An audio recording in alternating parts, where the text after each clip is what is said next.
കേട്ടിട്ടുണ്ട്.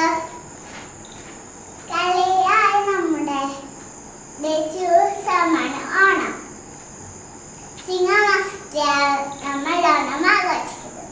അത്തം മുതൽ പൂക്കളും ഒരുക്കി മകബലി കാത്തിരിക്കും.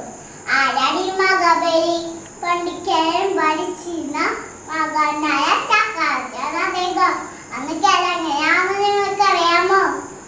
മാവേലി നാടുവാണിടുക്കാലം മനുഷ്യനെല്ലാരും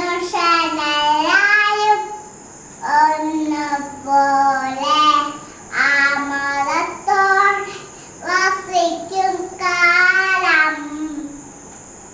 ആപത്തിനാൽക്കും മുട്ടില്ല താനും കളവുമില്ല ചതിയുമില്ല അയാളമില്ല പൊളിവചനം.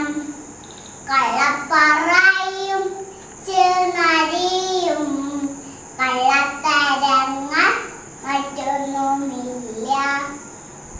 അത്യസുന്ദരമായ കാലം അല്ലേ? പശുമാവയുടെ ഭരണത്തിൽ അസൂയ പൂണ്ട ദേവൻ അദ്ദേഹത്തെ പാതാളത്തേക്ക് ചതിതായി. എന്നിട്ട് വർഷത്തിലേക്ക് തലപ്പരയെ വന്ന് കാണാനായിട്ട്